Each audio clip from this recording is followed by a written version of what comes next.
when you mention Hebrews 1:8, quite explicit, your throne, O God, is forever and ever, quoting from Psalm 45:7. And then you say there's another God on top of it. It sounds as if you're talking about two gods. I'm holding to one God. Let me go beyond that and say that as you continue reading, it says about the Son, he says, you, O Lord, in the beginning, just like John 1:1, created, made the universe. That will wear out. So there are many explicit verses. Thank you. Response? 90 seconds. Yes, there are lots of Yahweh texts in the Old Testament that apply to Jesus. He's his shaliach, his agent. Everything that Yahweh does in the Old, Jesus can do in the New. It doesn't make him Yahweh. There's only one Yahweh. We keep talking about two Yahwehs. Very difficult. Only one Yahweh. That's the Father. Jesus does all this Yahweh stuff, the God stuff in the New Testament, searches the hearts and the minds. Of course, as shaliach, he's empowered to do it. That's wonderful. So I don't accept any of these arguments that this makes him literally Yahweh. He's representing Yahweh. If Joe sends me out on a job, I am Joe in Hebrew thinking. Not Joe, but Joe. Final rebuttal. You know, if Joe sends you and you are Joe, I'm sure when you go home to snuggle with his wife in bed, she won't accept that.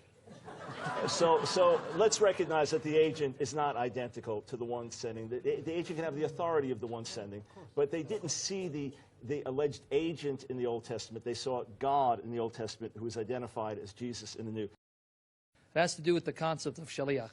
He kept saying that Jesus could receive the worship that belongs only to God because he's God's agent.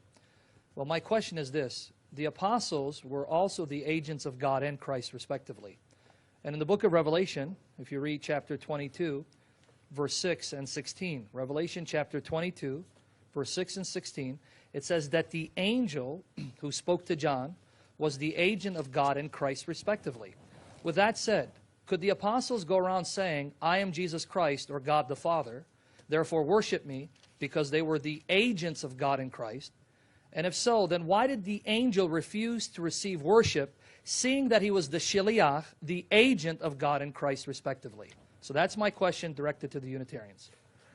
Okay. I'd like to read two definitions of, according to Jewish law, what a shliach is, which is, the word means an agent, and it's called the law of agency. First is from the Jewish Encyclopedia. The law of agency deals with the status of a person known as the agent, acting by direction of another, the principal, and thereby legally binding the principal in this connection with the third person.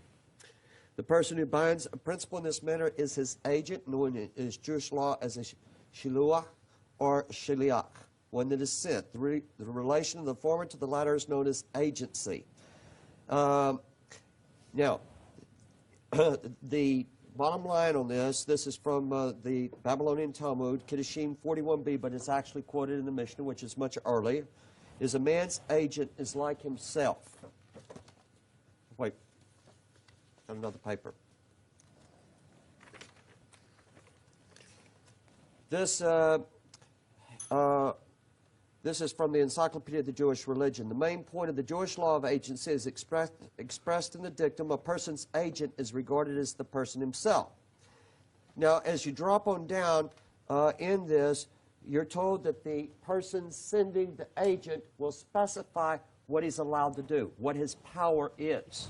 In the case of Yeshua, all power was given to him from above.